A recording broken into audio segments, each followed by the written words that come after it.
You're listening to the Naked Bible Podcast. To support this podcast, visit nakedbiblepodcast.com and click on the support link in the upper right-hand corner. If you're new to the podcast and Dr. Heiser's approach to the Bible, click on New Start Here at nakedbiblepodcast.com. Welcome to the Naked Bible Podcast, episode 458, 1 Samuel 13 and 14. I'm the layman, Trey Strickland, and he's the scholar, Dr. Michael Heiser. Hey, Mike. How you doing? Oh, not too bad today.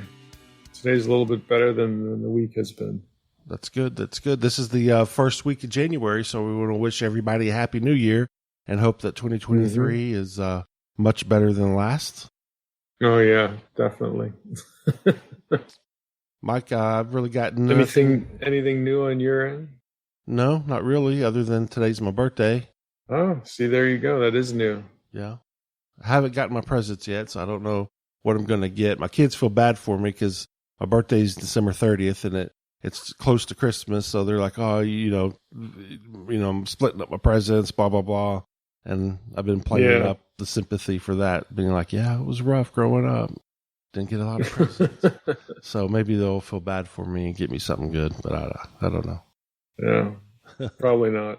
Probably not. No, that's about probably right. Tell you to suck it up. Yeah. All right, Mike. Well, we're hitting 2 chapters today, huh? Yeah, yep. Yep, a few things to see in each chapter, so we might as well jump into it here. Chapters 13 and 14, I mean, they kind of go together. So I figured we would just take them both at the same time. And I'm going to start off by reading a little bit of chapter 13, first 15 verses.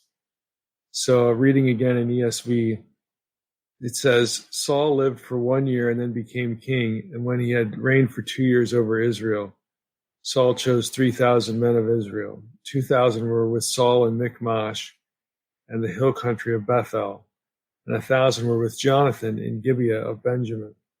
The rest of the people he sent home, every man to his tent. Jonathan defeated the garrison of the Philistines that was at Geba, and the Philistines heard of it. And Saul blew the trumpet throughout all the land, saying, Let the Hebrews hear. And all Israel heard it said that Saul had defeated the garrison of the Philistines, and also that Israel had become a stench to the Philistines, and the people were called out to join Saul at Gilgal. And the Philistines mustered to fight with Israel 30,000 chariots and 6,000 horsemen and troops, like the sand on the seashore in multitude. They came up and encamped in Michmash, to the east of Beth-aven. When the men of Israel saw that they were in trouble, for the people were hard pressed, the people hid themselves in caves and in holes and in rocks and in tombs and in cisterns. And some Hebrews crossed the fords of the Jordan to the lands of Gad and Gilead. Saul was at Gilgal, and all the people followed him trembling. He waited 7 days, the time appointed by Samuel. But Samuel did not come to Gilgal, and the people were scattering from him. So Saul said, Bring the burnt offering here to me and the peace offerings. And he offered the burnt offering, and as soon as he had finished offering the burnt offering, behold, Samuel came, and Samuel went out to meet him and greet him. And Samuel said, What have you done? And Saul said, When I saw the people were scattering from me, and that you did not come within the days appointed, and that the Philistines had mustered at Michmash, I said, Now the Philistines will come down against me at Gilgal, and I have not sought the Lord's favor of the Lord. So I forced myself, and I offered the burnt offering. And Samuel said to Saul, You have done foolishly. You have not kept the commandment of the Lord your God, with which he commanded you. For then the Lord would have established your kingdom over Israel forever. But now your kingdom shall not continue. The Lord has sought out a man after his own heart, and the Lord has commanded him to be prince over his people, because you have not kept what the Lord commanded you. And Samuel arose and went up from Gilgal, and the rest of the people went up after Saul to meet the army. They went up from Gilgal to Gibeah of Benjamin. And Saul numbered the people who were present with him, about 600 men. So that's the first 15 verses. A lot in there. I mean, Saul screws up offering the sacrifice, very obviously. He has people scattering from him, so he's down to 600 men. I mean, there's a lot going on here that isn't good for Saul. But we've sort of come to expect this. As far as what the chapters are about, it's just this. It's about Saul's loss of the kingdom. He essentially throws away the Lord's dynastic blessing by usurping priestly duties. He offers an unlawful sacrifice here in 1 Samuel 13:13. And Samuel's very clear. Samuel said to Saul, you have done foolishly. You have not kept the commandment of the Lord your God, with which he commanded you. For then the Lord would have established your kingdom over Israel forever. And we've heard this talk before about God would have, fulfilled a promise, to Saul, but Saul blows it here. The second thing it's about is Saul's son, Jonathan, obtains a victory over the Philistines, at least a partial fulfillment of 1 Samuel 9:16. But Saul manages to fail spiritually once more via his rash vow, even after Jonathan has success. One that nearly cost Jonathan his life. Right after his unlawful sacrifice, we've got the first 15 verses, and that again sets the stage for chapter 14. We're going to Saul forth a vow that's going to put his son in peril. So again, it's not a good day to be Saul. He loses the kingship. He puts his son in jeopardy. And again, just making terrible decisions. But again, we've come to expect this from chapter 12. As far as the wider picture, positively, there was a recent victory over the Ammonites, empowered by the Holy Spirit. So we can't conclude that God wouldn't have been with Saul and Jonathan, his son. Jonathan does have success here, even though it sort of sets off the Philistines and riles them up so that Israel is in trouble. But it's still a victory, and it's still a victory that comes by the power of the Holy Spirit. So they could have expected, again, God to be with them. There's also a more positive note. There's a covenant or kingdom renewal at Gilgal. It's a good start to the fulfillment of 1 Samuel 9:16, which again said, going back there, looking at that, it said, tomorrow about this time I will send you a man from the land of Benjamin. You shall appoint him to be prince over my people Israel. He shall save my people from the hand of the Philistines, for I have seen my people because their cry has come to me. I mean, God had foretold that Saul would be a deliverer against the Philistines. So this is a good start to it. But again, he screws up by, usurping the priestly duties of sacrifice. So again, negatively, that's the negative part, Saul's failure here. And because of Saul's earlier decisions, he finds himself in a difficult situation. We have belligerent Philistines now provoked by Jonathan's attack. We have an absent Samuel. Again, Samuel just more or less says, well, you screwed up, and he leaves. What's Saul going to do from this point on? Will Saul follow Yahweh's law about sacrifice? Well, he doesn't, and it just compounds things and makes them worse. So he fails there, and he pays the price. Chisholm, in his commentary, his short little commentary on this, has this to say about chapter 13. He says, in chapter 13, the scenario envisioned by Samuel back in chapter 10 begins to unfold. Saul's son Jonathan attacks the Philistine outpost, prompting Saul to gather his troops at Gilgal, while the Philistines prepare to launch an attack against Israel. Suddenly, Saul finds himself in a situation foreseen by Samuel, waiting for the prophet to come to Gilgal. Samuel's command has been clear. Saul is to wait 7 days for Samuel to arrive, when the prophet will offer the appropriate sacrifices and give the king further instructions. That's 1 Samuel 10:8. Though some time may have passed, Saul realizes he's in the very situation foretold by Samuel. Again, we see this in 1 Samuel 13:8 and 11. But when Samuel delays his coming, for whatever reason, we're not told why, when Samuel delays his coming, Saul goes ahead and offers the sacrifice, bringing divine judgment upon himself. This account ends with the prophets announcing the termination of Saul's dynasty and the Lord's choice of a new leader. For the first time, the narrator reveals his pro-David agenda in a direct manner. Though the name of Saul's successor is withheld for the present, he doesn't specifically mention David here. The rejection of Saul's dynasty has been foreshadowed in the story of the fall of Eli's house in 1 Samuel 2, verses 12 through 36. The rejection of Eli's priestly dynasty in favor of a new one established a pattern that is repeated with Saul. Just as God withdrew his promise of dynastic succession from Eli and gave it to another back in chapter 2, so will he do with Saul here in chapter 13. The house of Saul will not be able to appeal to God's election as unconditional, for Eli's experience has demonstrated that disobedience can result in forfeiture of divine promise. The Lord has the sovereign right to reject rebels and to accomplish his purposes through other more worthy instruments. That last note is kind of important. Again, it highlights, again, what I know I've said it a few times here on the podcast in another context, but a fundamental misunderstanding of election. We tend to think, and Reform circles tend to teach, that election, the whole idea of election, guarantees something unconditionally. But it doesn't. And here we have another example of it, where Saul was certainly elect, but it doesn't matter, because if he disobeys, if he rejects, the Lord's instructions, then he's going to be set aside. And that's what happens here. Now, there's a few nuggets from chapter 13 to look at before moving on to 1 Samuel 14 for a few other things. In 1 Samuel 13:1, let me just read what it says. The ESV has, Saul lived for 1 year and then became king, when he had reigned for 2 years over Israel, so on and so forth. So the verse has Saul living for 1 year, becoming king, and when he had reigned for 2 years over Israel, then he chooses 3,000 men, and so on and so forth.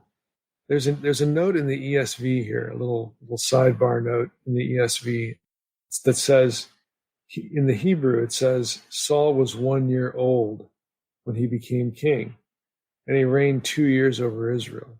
Now, obviously, that makes no sense, but that's actually what the Hebrew text has. There are some Greek manuscripts, Septuagint material, that give Saul's age when he began to reign as 30 years. So these Greek manuscripts are the entire basis for the reconstruction of verse 1. Why am I mentioning it? Because this is a rare instance in the Hebrew Bible. There are no manuscripts for 1 Samuel 13:1 as the ESV has it. There's literally no textual data. So ESV has depended on the Septuagint. And all the Septuagint says that Saul was 30 years old when he began to reign.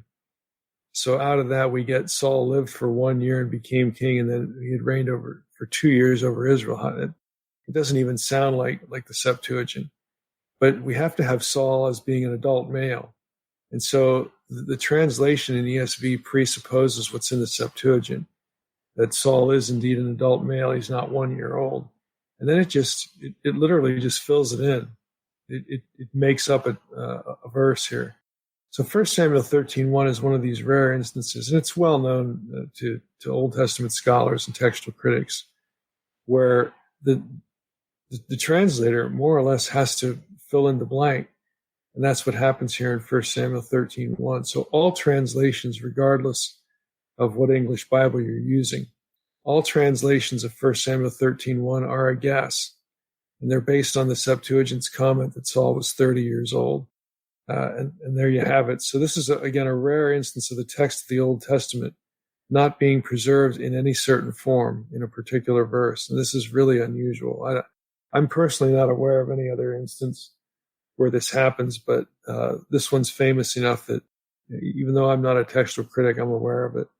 But you would be aware of it too if you read the footnote in the ESV, but this is just a textual situation. We don't get any help either from the Dead Sea Scrolls. The Dead Sea Scrolls have not preserved verse 1 of chapter 13. So there's literally no textual material for this, and the translators have to make something up that sounds like it makes sense, and it does make sense as worded, but we don't really know for sure whether this is what the text said. Second observation, Baldwin points out in her commentary, I'm not going to quote her, but just generally give her credit, that Saul's first act as king is to set up a standing army made up of picked troops on whose professional competence he hopes to rely. So Saul himself commands 2 divisions, 2,000s, and Jonathan gets 1. Jonathan has the authority to take action, and Saul identifies with him. So right away, why mention this? This is what you have. As soon as Saul becomes king and is acknowledged as king, what does he do? Well, he does exactly what Samuel said he would do. He creates a standing army, which means he conscripts people. He drafts people. Whether people wanted to be in the army or not, Saul picks them out to be his foot soldiers. And again, trusting in their competence to be good soldiers. But he literally changes their lives with this and starts creating a standing army, because that's what kings do. So it changes the lives of these men, and obviously, in many cases, not for the better, because people are going to lose their lives.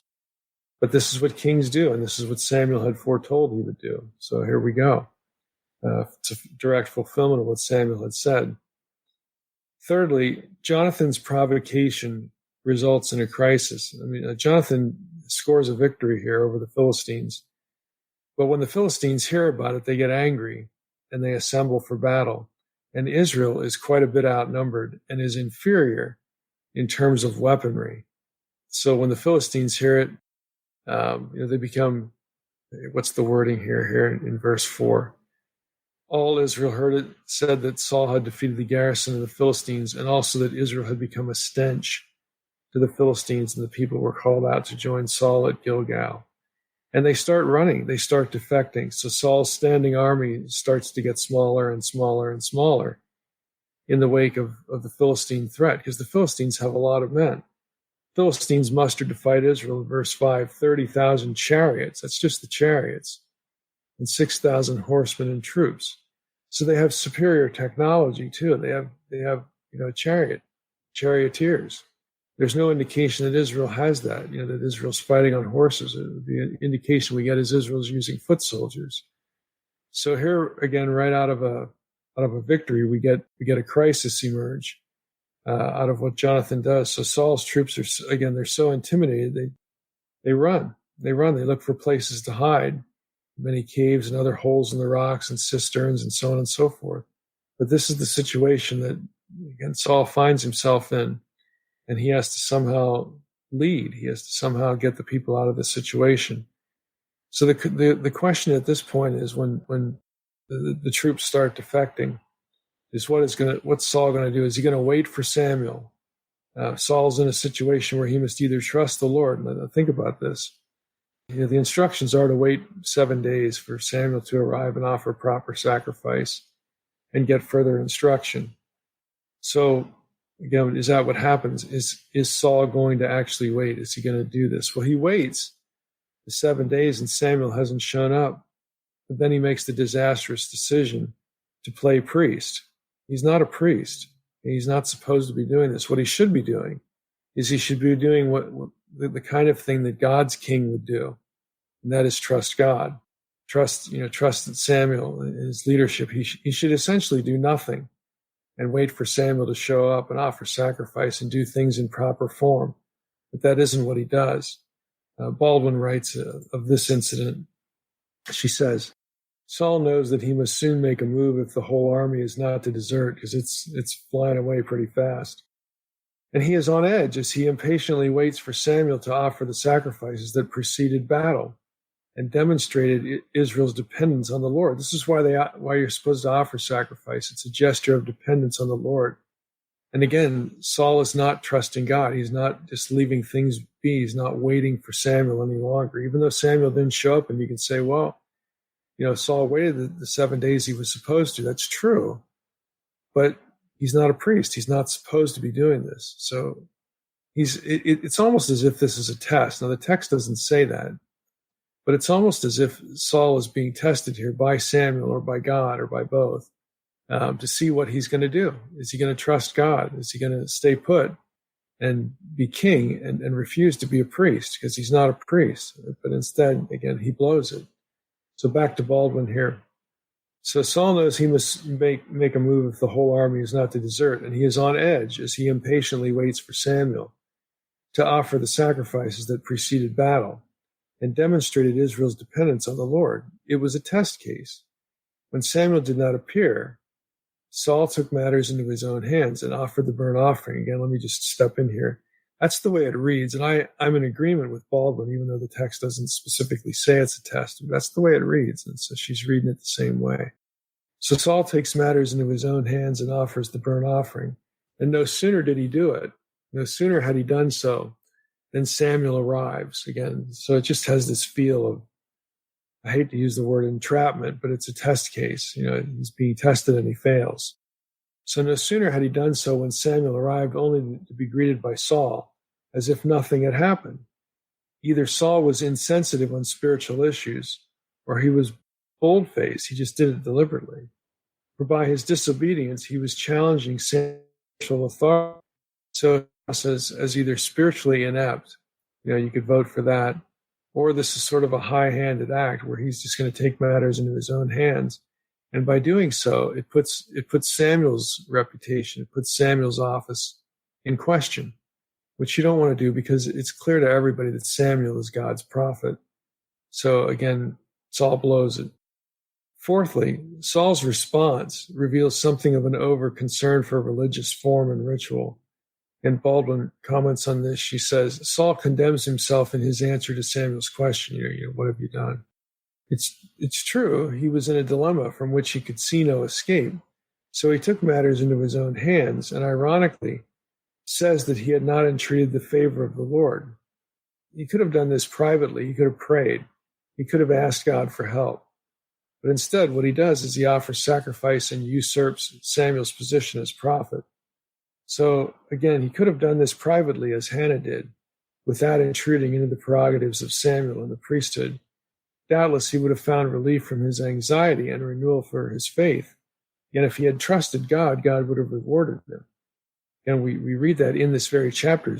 God was ready to certify his dynasty. But instead, he acts as priest and blows it. So doubtless, again, as Baldwin says, he would have found relief had he waited, had he trusted God, but he doesn't do that. Instead, he's fixated on the ritual itself. And he's not fixated on trusting God. He's not fixated on doing things in the proper order.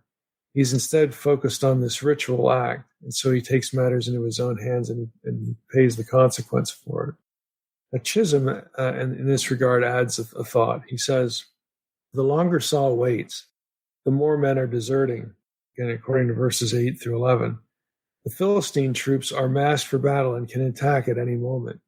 If that happens, Saul does not want to be in a position where he has not sought the Lord's favor. On closer inspection, though, Saul's viewpoint is flawed in at least three important ways. So here's Chisholm's observations. 1, his concern about his dwindling forces reveals a belief that human armies, not the Lord, will decide the battle. Again, let me just stop there. Again, this is precisely what the king is not supposed to do. If you recall, what the bad part about asking for a king was rejecting God as the warrior, rejecting God as the one who fights for Israel.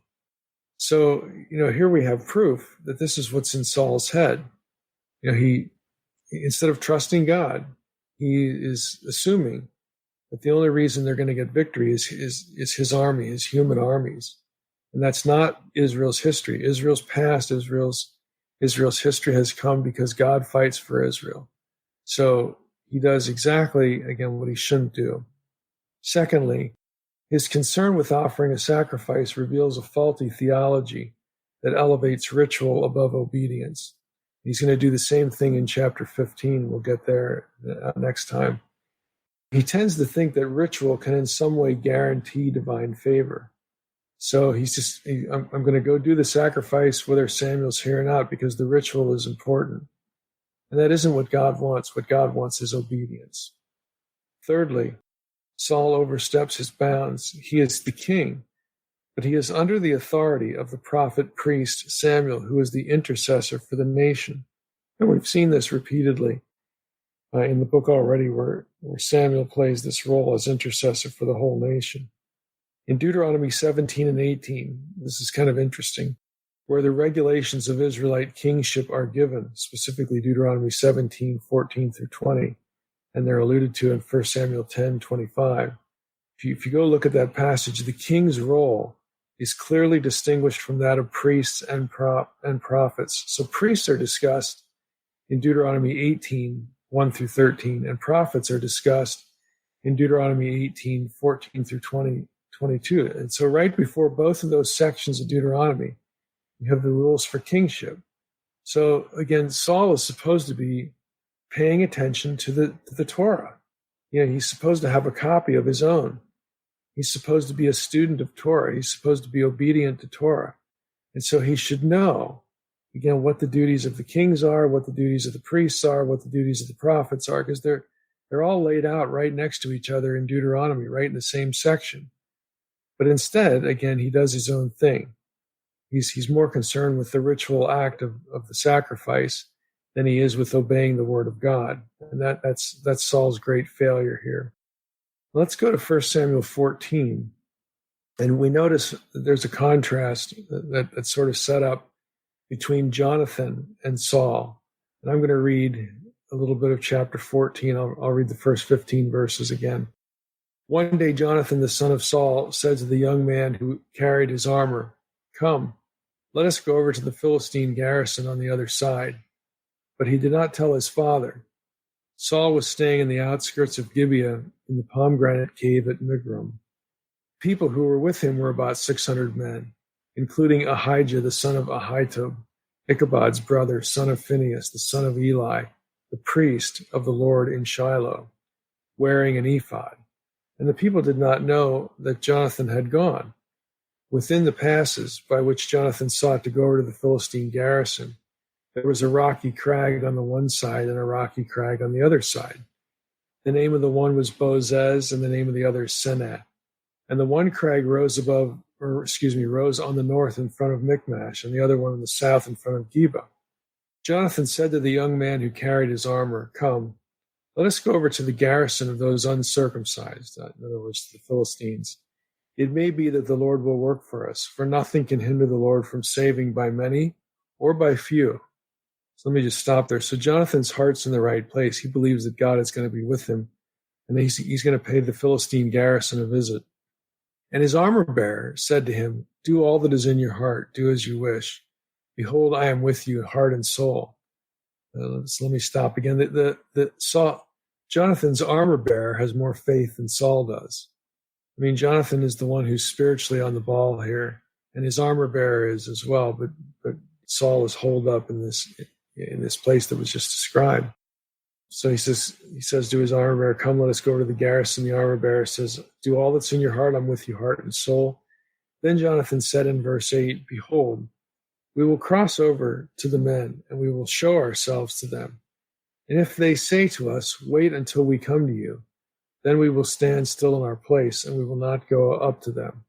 But if they say, 'Come up to us,' then we will go up, for the Lord has given them into our hand.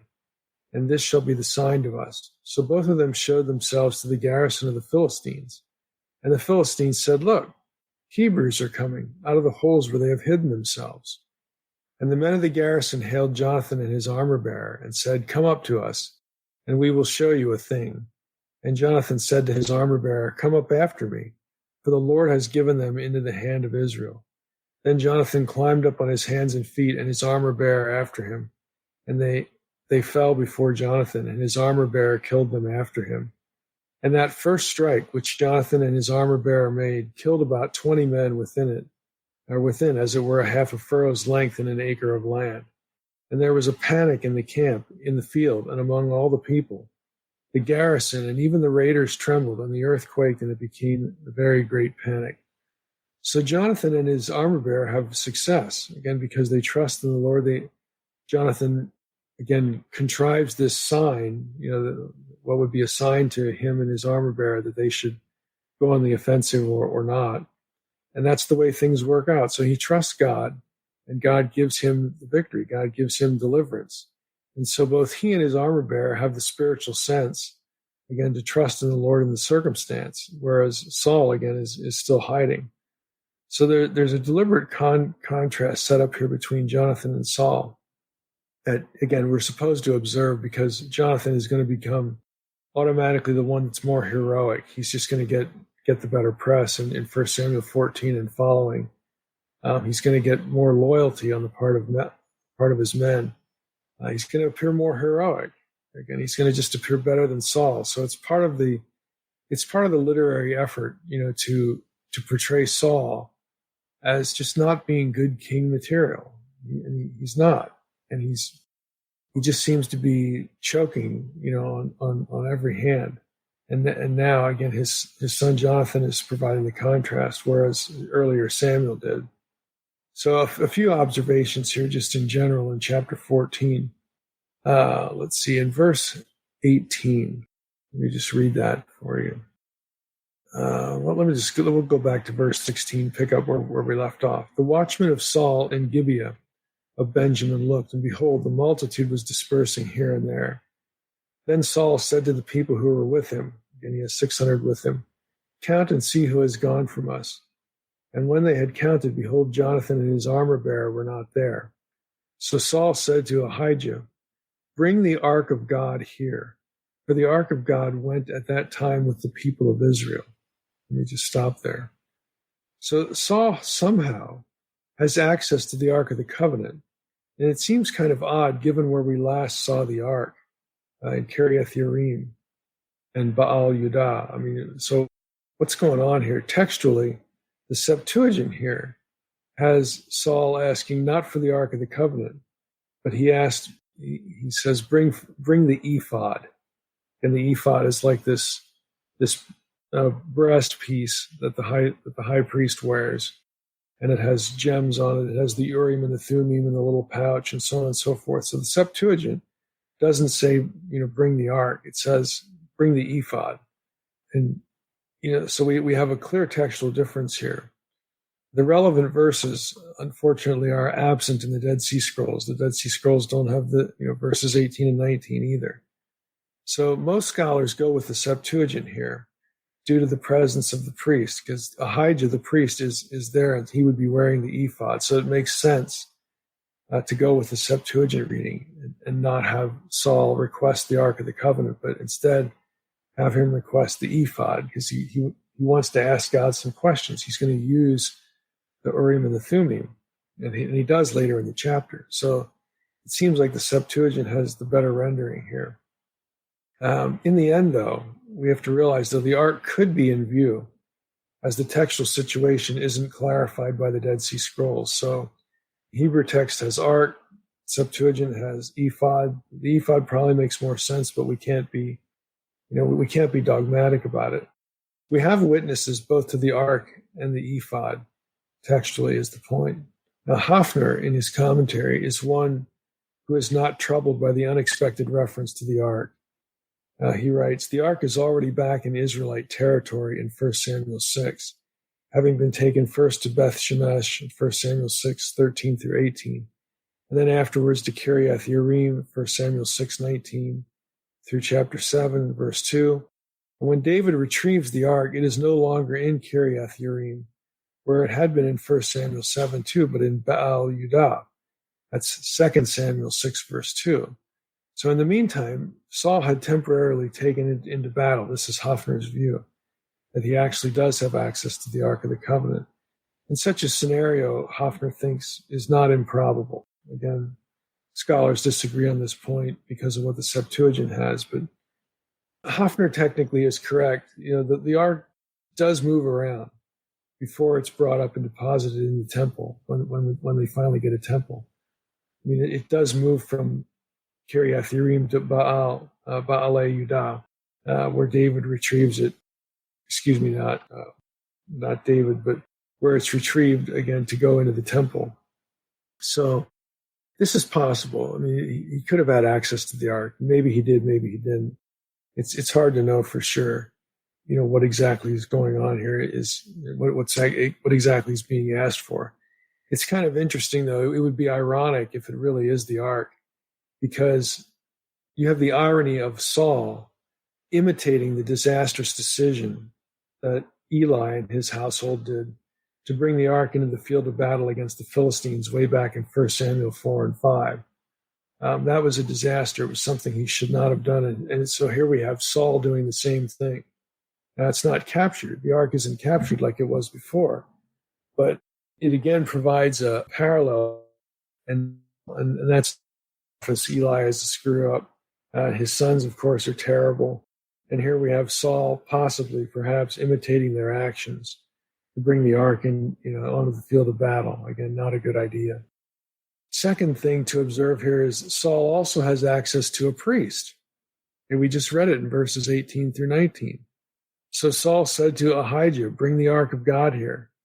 Okay, and then verse 19, now while Saul was talking to the priest, the tumult in the camp of the Philistines increased more and more. So that begs the question, why didn't Saul appeal to Ahijah, the priest, to offer the sacrifices when Samuel didn't show up after 7 days? I mean, there's no reason for Saul to have offered these sacrifices if he has access to a priest. Again, the priest seems to embolden Saul's men, at least. In verse 19, it seems to indicate that the priest had the power of God with him. Go back to verse 19. I'll read the whole thing this time. Now, while Saul was talking to the priest, the tumult in the camp of the Philistines increased more and more. So the Philistines are starting to panic. So Saul said to the priest, withdraw your hand. Okay, so apparently the priest is doing something, maybe offering a prayer. This whole thing about stretching out the hand as a gesture of prayer is familiar Old Testament territory. So the priest is actually functioning as an intermediary here, and it's creating some panic on the Philistine part, and it throws them into chaos. Verse 20: Then Saul and all the people who were with him rallied and went into the battle, and behold, every Philistine's sword was against his fellow, and there was very great confusion. And so it actually, whatever the priest is doing, actually emboldens the men that Saul has with him. So again, the question is, why didn't he make use of this priest before? And who knows? But the fact that he doesn't gets him into trouble and results in him forfeiting his dynasty. Results in Samuel rejecting him as king and God rejecting him as king. So it's just an odd set of circumstances that get revealed as we keep reading, that Saul didn't have to do what he did. And apparently he could have appealed to the priest at the very least. You'd have the right person. It wouldn't be Samuel. And so maybe it would still be a usurpation or something negative. But at least it wouldn't have Saul usurping the office of a priest. But that's what he goes and does. And again, it costs him dearly. Now, let's see, Baldwin has a few things to say here about this. She writes, at this crisis, Saul refers to his new advisor, Ahijah, who has brought the ark of God into battle. So Baldwin accepts that the Masoretic text is correct here when we have the ark. So at this crisis, Saul refers to his new advisor, Ahijah, who has brought the ark of God into battle. See 1 Samuel 4, again, for the irony of all this, again, and its disastrous sequel. It seems that Saul, or this is Baldwin writing, it seems that Saul was still expecting explicit divine orders to be given, but in the event he did not wait for them, even if they would have been forthcoming, because the escalating noise from the Philistine camp demanded his attention. Saul had been sitting waiting for a lead when he should have been on the attack, and now he's on the attack when he needed to listen to the advice he had presumably requested. Again, Saul tactically is inept here. Why isn't he waiting when he should be? Why isn't he attacking when he should be? He seems to keep doing the reverse of what he's supposed to be doing. And again, the way this plays out in the narrative is it's showing that Saul is just not fit to be king. And Hafner adds on this point, he says, Saul used the oracular ephod to obtain information from God as to what steps he should now take against the confused and helpless enemy. So Hafner, even though Hafner, is in agreement that we could very well have the ark of God brought into battle, he also says that Saul very obviously is using the ephod, and it becomes obvious. Let me go back here to the actual passage here. We haven't gotten to the point yet, but down in verse 41, there's this line, O Lord God of Israel, give Urim. If this guilt is in your people, Israel, give Thummim. So Saul has access to the Urim and the Thummim here. And this is what Hafner means by Saul using the oracular ephod to obtain information from God as to what steps he should now take against the Philistines, a confused and helpless enemy. Hafner continues and says, Although consulting God is usually a good sign in the Bible, Saul's hesitancy here, contrasted with his later rash haste in prohibiting the soldiers to take refreshment during the battle, shows his own confusion. He is almost as panicky as the Philistines.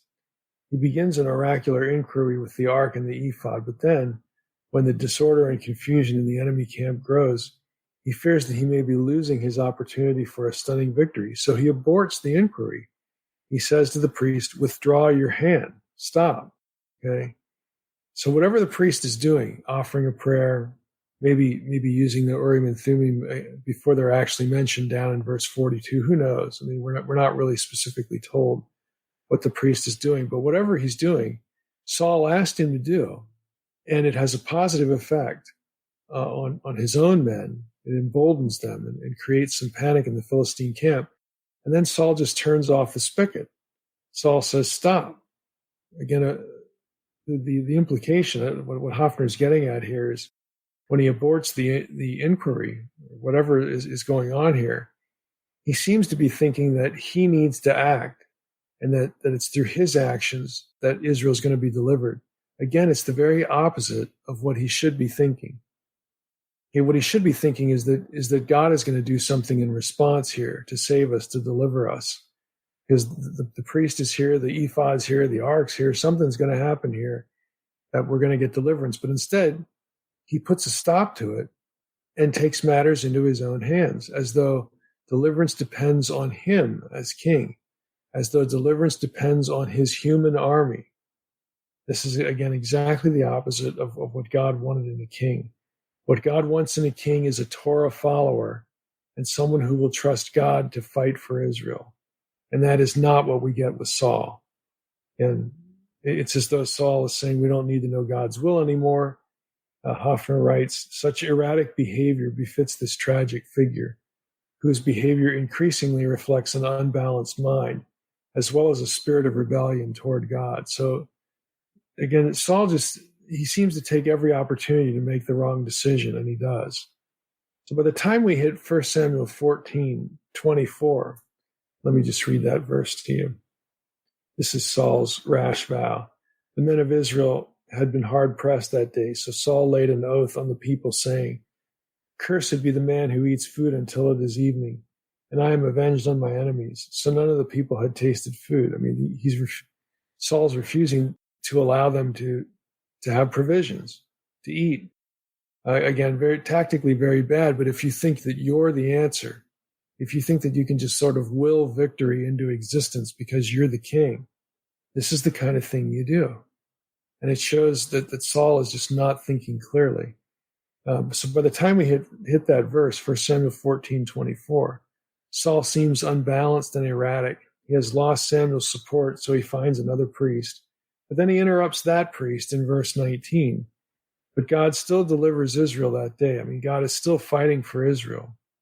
And he's still trying to intervene, despite what Saul is doing. Again, at every turn, his behavior is erratic. And so now it gets worse when he utters this foolish vow. And the vow is really the rest of the chapter, 1 Samuel 14, verses 24 through 26. I'm going to read verses 24 through 30. We'll get a little taste of what's going on here. So back in verse 24, again, we'll read this again. "The men of Israel had been hard pressed that day, so Saul had laid an oath on the people, saying, 'Cursed be the man who eats food until it is evening, and I am avenged on my enemies.'" So again, it's all about Saul. "So none of the people had tasted food. Now when all the people came to the forest, behold, there was honey on the ground.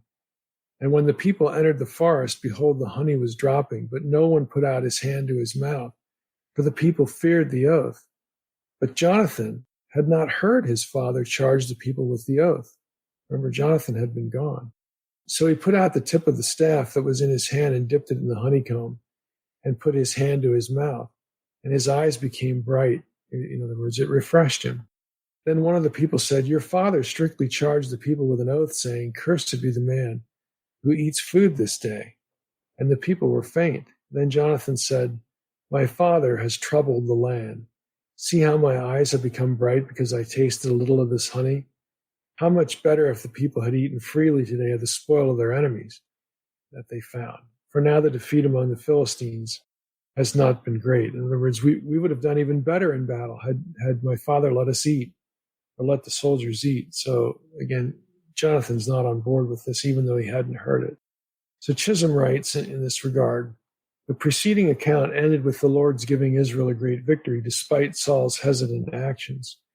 In this next story, we see Saul continuing to retard the action rather than advance it. This account highlights one of Saul's major weaknesses and leadership flaws, one that has already emerged in earlier accounts and will prove fatal in the next chapter. Saul is preoccupied, perhaps even obsessed, with religious formalism. Certainly ritual and formalism have their place, and perhaps we can view Saul as simply naive. However, the narrator seems to view this tendency in a more negative light. This account is literarily linked to chapter 10, verses 7 through 8. Saul now has the opportunity to carry out Samuel's earlier orders. In fact, his son Jonathan has set in motion the attack envisioned by Samuel. While ordinarily it is proper to consult the Lord, it is unnecessary to do so in this case. Saul already has his marching orders. He doesn't need further advice, further instruction from the Lord. So Chisholm points out he already has his marching orders. To make matters even worse, Chisholm writes, turmoil within the Israelite army allows the Philistines to escape and prevents Israel from winning a total victory. That's chapter 14, verse 6. So again, we have leadership ineptitude on Saul's part. Again, things just get worse. A few observations in regard to, the vow and really the rest of the chapter. If you actually look at verse 24, again, the men of Israel had been hard pressed that day, so Saul had laid an oath on the people, saying, "Cursed be the man who eats food until this evening, and I am avenged on my enemies." Okay, the wording suggests that Saul has made things personal. Saul is allowing personal revenge to cloud his thinking. He puts his own people at risk for a personal vendetta. Again, that's just not good leadership. Secondly, the reference to honey on the ground should probably not be taken as a reference to manna. Again, don't think of the manna on the ground tasting like honey way back in Exodus 16. So it's probably not a reference to something like that happening again. Other translations render the relevant term as beehives, but this may be too far afield as well. Hafner writes of this. He looks at the NJPS, which is the New Jewish Publication Society, English translation of the Hebrew Bible. He writes, the NJPS translates 1 Samuel 14:25 as, quote, "Everybody came to a stack of beehives where some honey had spilled on the ground," unquote. Still, despite that rendering, some scholars believe that much of the honey referred to in the Bible was not bee honey at all, but a sweet syrup produced artificially from grapes, from the fruit of the carob tree, or from dates. It could be any of these things. All three kinds are still made in the Middle East and are called honey by the Arabs. So, such was also the case in Mesopotamia until the beginning of the second millennium BC, when wild bees were exploited to extract real bee honey. So basically, there are a number of sweet substances that could account for this episode and this language. So maybe it's bee honey, maybe it's not, maybe it's dates, maybe it's something else. But whatever it is, it's edible and would have been refreshing. We know this because Jonathan tastes them. He wasn't aware of the vow, and it did the trick. In terms of having day. So any of these things.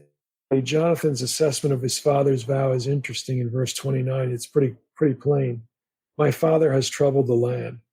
What's interesting about this is observed by Chisholm in a wider literary sense, literary connection.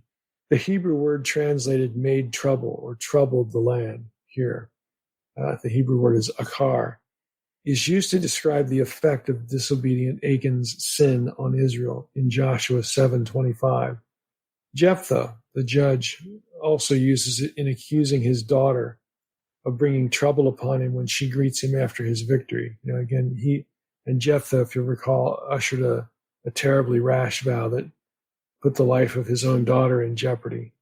The same wording that is found here about troubling the land is used in the Jephthah episode.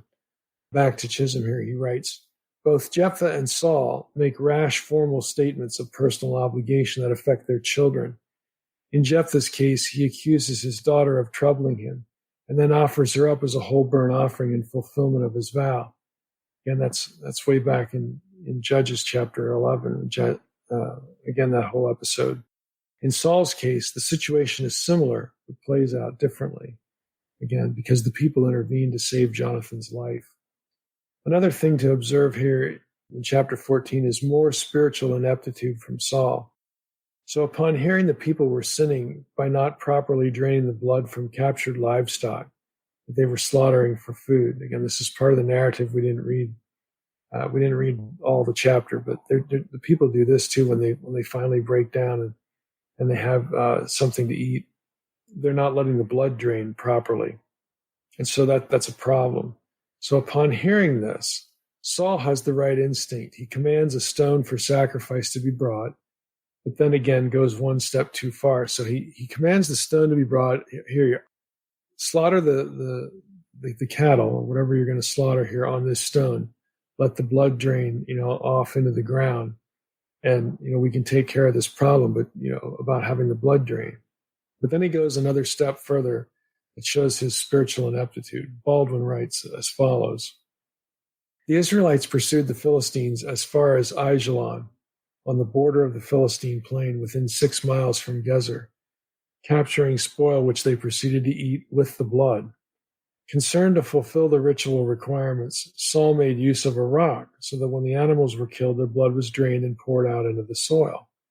We see this done in Genesis 9:4 and Deuteronomy 12, verses 23 and 24. So they do this to keep separate from profane use, to keep the sacrifice separate from the sacred ground from holy ground, or from unholy ground, normal ground, profane ground. Saul then goes one step too far. Baldwin comments, Saul builds an altar to the Lord, still trying in his own way to gain the Lord's favor once more. So Saul says, hey, bring out a stone. We're going to use this stone to offer these animals for food, okay? Because it's the spoils of victory. The people are hungry. Okay, go ahead and do this. But then on the spot, Saul decides to build an altar. Again, this is a religious object, a religious artifact. Saul decides to build an altar to the Lord. Why? I mean, who authorized him to do this? Nobody. Why would the king have the authority to decide where an altar of God is supposed to be built, and religious ritual things done with that altar? And the answer is nobody. Nobody authorized Saul to do this. So he goes one step further. Again, it's another act of usurpation of priestly duty. And here we go again. I mean, Saul's doing the very same thing. The whole point of all of this, all these episodes, these little episodes and mini episodes in Saul's life, is to show that he's just not kingly material. He's not a Torah follower. He takes matters into his own hands when he feels like it, or when the whim hits him, and he acts as a priest. And he's not supposed to do that. Deuteronomy is clear, and he's supposed to know Deuteronomy. Again, there's rules for kings, followed by rules for priests, followed by rules for prophets. If you're reading Torah, if you're observing Torah, you know this to be true. So either Saul is neglecting Torah, he's neglecting, to be informed on what he should and should not be doing, or he doesn't care. Again, he usurps the office of the priesthood. So here again, incredibly, he does the wrong thing again. He has no authorization from either Scripture or Samuel or Ahijah, for that matter, the other priest, to be building altars. But he does it anyway. Third, Saul adds a death penalty addition to the vow. Now, notice in the original vow, verse 24. Let's go back here to verse 24. In the original vow, it read this way: the men of Israel had been hard pressed that day, so Saul had laid an oath on the people, saying, cursed be the man who eats food until it is evening, and I am avenged on my enemies. So there's a curse given, but there's nothing said about a death penalty, if you do this. Saul adds this in verses 39 through 46. He just, on a whim, again, when he finds out that his vow had been violated, he introduces the death penalty. So by the time we hit verse 39, this element is included. Is this part of Saul's irrationality? I mean, at this point, who can figure him out? Why is he doing this? Because the effect of it is going to be to put Jonathan, his own son, right in the crosshairs to the death penalty. Chisholm writes of these verses 39 through 46. What happens here? I'll just summarize it. Jonathan is in big trouble, but Jonathan has the loyalty of his men, and so his men, they make a counter vow to save Jonathan's life. They refuse to let Saul's vow stand, and they refuse to let Jonathan lose his life over this matter. And it points to a deterioration in Saul's leadership skills. He's lost the confidence of Jonathan's men now. I mean, it's clear where their loyalties are at, and it's not with the king. So again, this costs Saul in terms of his leadership even more. Fourth and final observation, the Urim and the Thummim. Verses 39 through 46, again, toward the end of the chapter, we see the Urim and the Thummim come into view because the ark, again, we'll assume the ark is there. For sure, the ephod is there. Let's put it that way, because we have in these verses an appeal to Urim and Thummim, and you need the ephod for that, because that's where the Urim and the Thummim are kept. This was, again, a little pouch on the breastplate of the priest, inside which there were two stones. And so what we have here is we have a series of sort of casting lots decisions that the Urim and the Thummim are going to be involved in to create the process of elimination, because Saul wants to know who violated the vow. And then, of course, he's going to throw the death penalty thing in there to make matters worse. But we're only given a few details, a few scant details about it. And the Urim and the Thummim, if you go back to Exodus 28, when we have the ephod made, again, there are two stones and a patch on the high priest's ephod back in Exodus 28:30. They are apparently used for yes and no decisions. I'm going to quote a little bit from Harper's Bible Dictionary. It says, apparently the use of the Urim and the Thummim is sometimes indicated by the term ephod, because that's where they're kept, and also by the reference to the Ark of the Covenant. This is Judges 20:27, and including possibly our verse here, 1 Samuel 14:18. So calling for the ark may have been a way of calling for the Urim and the Thummim. We just don't know for sure.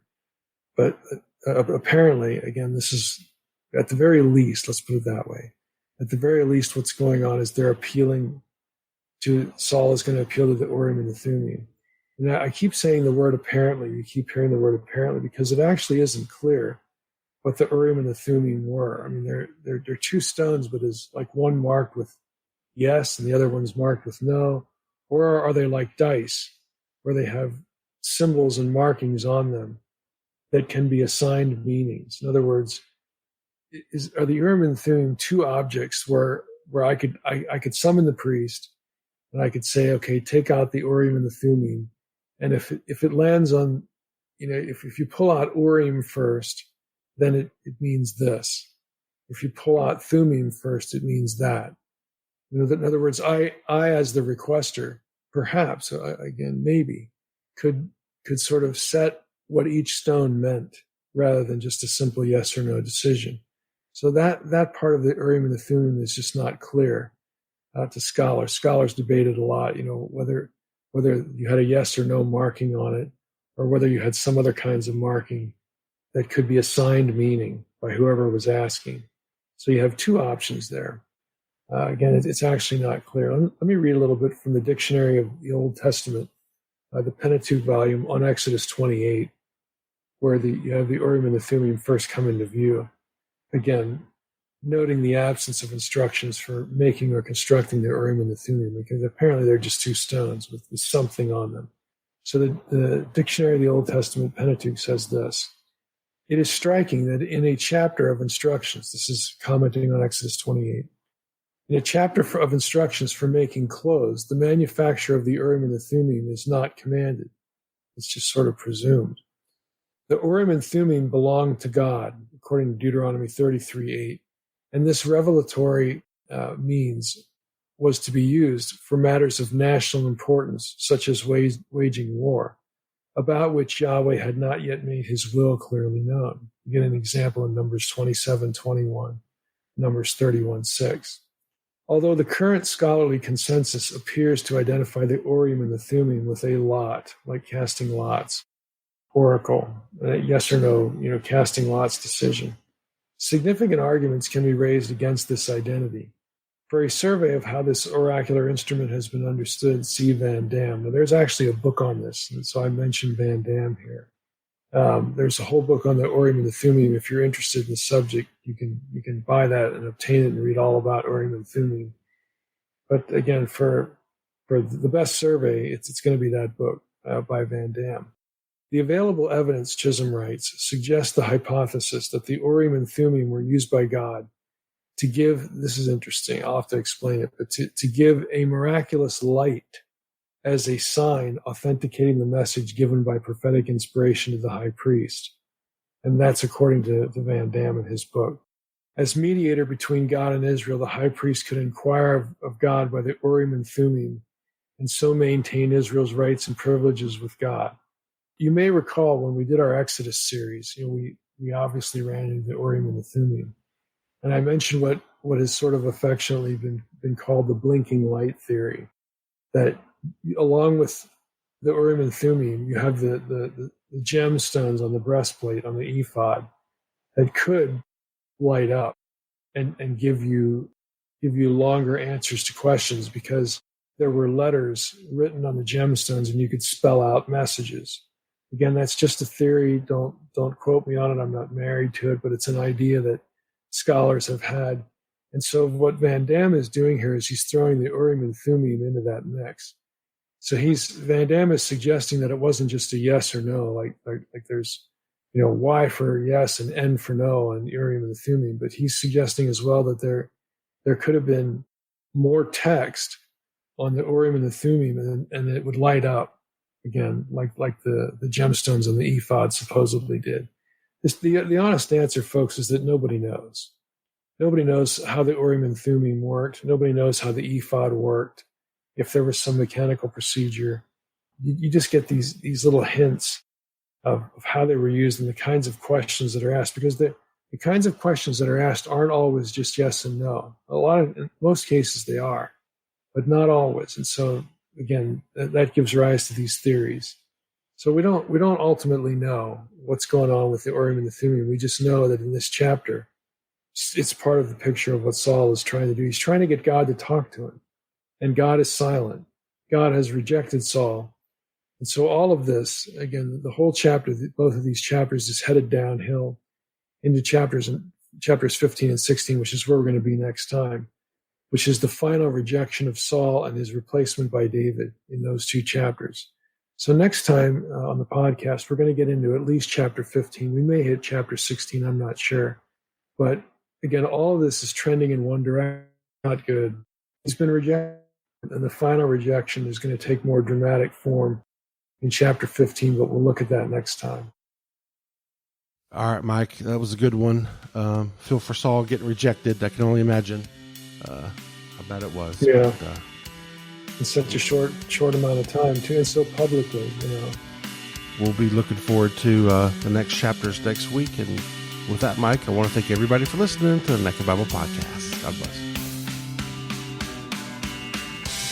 Thanks for listening to the Naked Bible Podcast. To support this podcast, visit www.nakedbibleblog.com. To learn more about Dr. Heiser's other websites and blogs, go to www.drmsh.com.